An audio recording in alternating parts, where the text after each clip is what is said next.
Capítulo 26. Dad de gracia lo que de gracia recibisteis. El don de curar. Oraciones pagadas.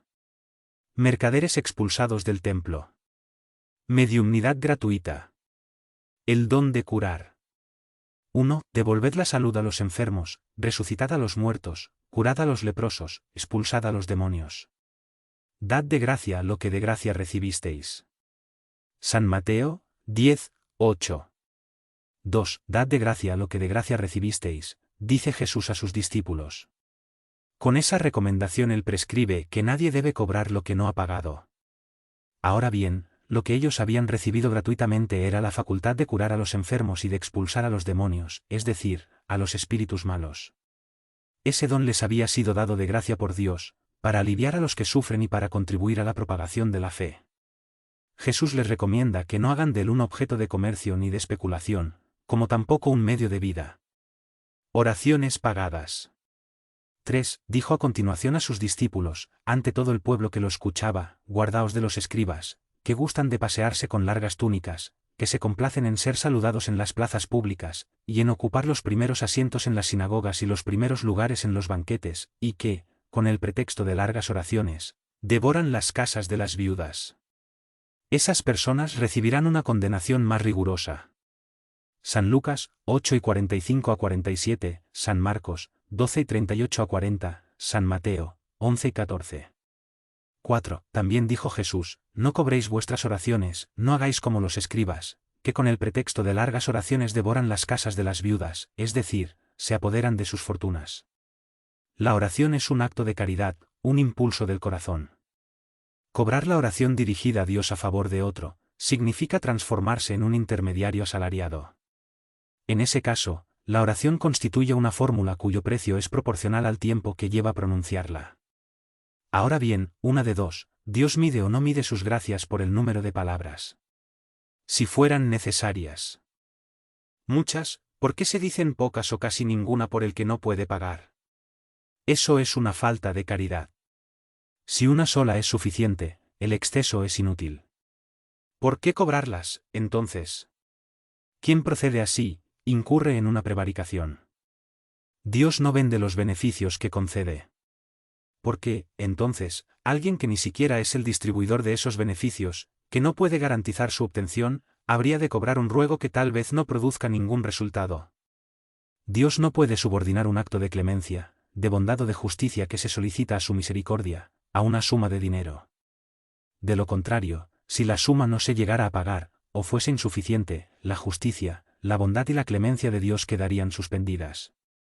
La razón, el buen sentido y la lógica dicen que Dios, la perfección absoluta, no puede delegar en seres imperfectos el derecho a determinar un precio para su justicia.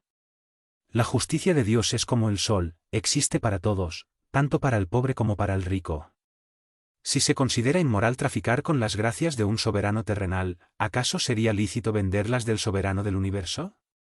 Las oraciones pagadas presentan otro inconveniente: quien las compra, la mayoría de las veces supone que está dispensado de orar, porque considera que ha cumplido a partir del momento en que entregó su dinero.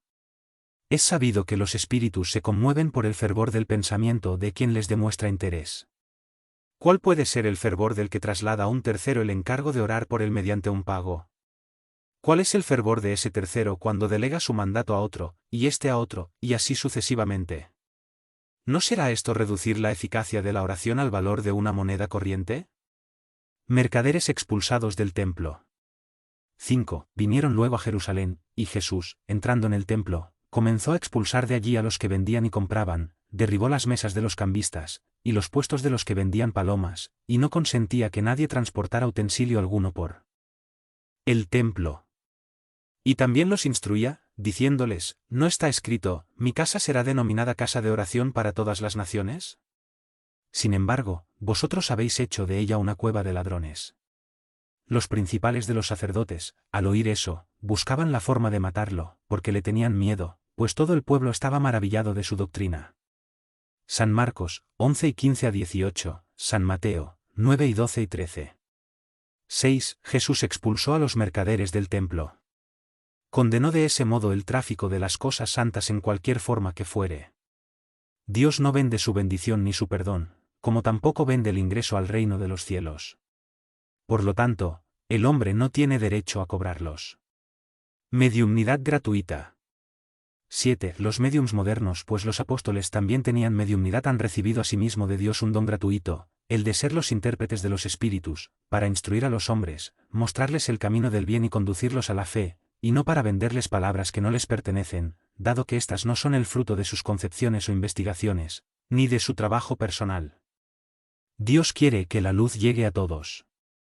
No está en sus propósitos que el más pobre quede desheredado y llegue a decir: no tuve fe porque no he podido pagarla, no tuve el consuelo de recibir el estímulo y los testimonios de afecto de aquellos a quienes lloro, porque soy pobre. Por esa razón la mediumnidad no es un privilegio, sino que se la encuentra en todas partes. Cobrar por ella sería, pues, desviarla de su objetivo providencial.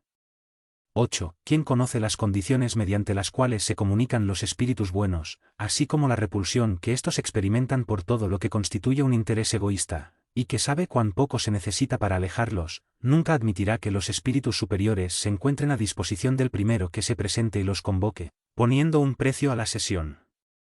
El buen sentido simplemente rechaza una idea semejante. ¿Acaso no sería también una profanación evocar por dinero a los seres que respetamos o que nos son queridos?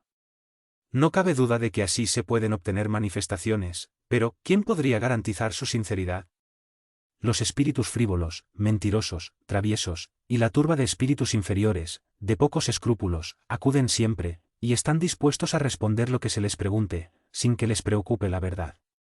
Por lo tanto, quien desee comunicaciones serias, debe en primer término solicitarlas con seriedad, y después interiorizarse acerca de la naturaleza de las simpatías del médium con los seres del mundo espiritual. Ahora bien, la primera condición para conquistar la benevolencia de los espíritus buenos es la humildad, la devoción, la abnegación y el más absoluto desinterés, tanto moral como material. 9. Aparte de la cuestión moral se presenta una consideración efectiva no menos importante, que tiene relación con la naturaleza misma de la facultad. La mediumnidad seria no puede ser ni será nunca una profesión, no solo porque sería desacreditada moralmente, y pronto se la asociaría con los que dicen la buenaventura, sino también porque existe un obstáculo material que se opondría a ello. Se trata de una facultad esencialmente inestable, huidiza y variable, con cuya permanencia nadie puede contar. Sería, pues, para quien la explotase, un recurso por completo incierto, que podría llegar a faltarle en el momento en que más necesario le resultara. Diferente es lo que sucede con un talento adquirido a través del estudio y del trabajo, y que, por eso mismo, es una propiedad de la cual naturalmente se permite a quien la posea extraer un beneficio. Pero la mediumnidad no es un arte ni un talento, razón por la cual no puede ser convertida en una profesión. Solo existe gracias al concurso de los espíritus. Si ellos faltan, ya no hay mediumnidad. La aptitud puede subsistir, pero su práctica está anulada. Por eso, no hay en el mundo entero un solo medium que pueda garantizar la obtención de un fenómeno espírita en un momento dado. Explotar la mediumnidad es, pues, disponer de algo de lo que en realidad no se es dueño. Afirmar lo contrario es engañar a la persona que paga. Más aún, el medium no dispone de sí mismo, sino de los espíritus, de las almas de los muertos, a cuya colaboración él pone precio. Esta idea provoca un rechazo instintivo. Y ese comercio, degenerado en abuso y explotado por el charlatanismo, la ignorancia, la credulidad y la superstición, fue el motivo de la prohibición de Moisés. El espiritismo moderno, que comprende el aspecto serio de la cuestión, mediante el descrédito que lanzó sobre esa explotación ha elevado la mediumnidad a la categoría de misión. Véase el libro de los médiums, capítulo 28, y el cielo y el infierno, capítulo 11.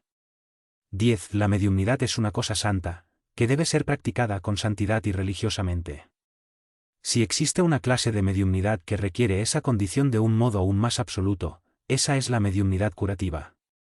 El médico brinda el fruto de sus estudios, que muchas veces ha realizado a costa de penosos sacrificios. El magnetizador entrega su propio fluido, y a menudo incluso su salud. Ambos pueden ponerles precio. En cambio, el médium curador transmite el fluido saludable de los espíritus buenos, de modo que no tiene el derecho de venderlos. Jesús y los apóstoles, aunque eran pobres, no cobraban las curaciones que producían. Así pues, quien no tenga de qué vivir, busque recursos en cualquier parte, menos en la mediumnidad. Si es necesario, que no le consagre más que el tiempo de que pueda disponer materialmente. Los espíritus tendrán en cuenta su devoción y sus sacrificios, mientras que se apartan de quienes los utilizan como un escalón para elevarse.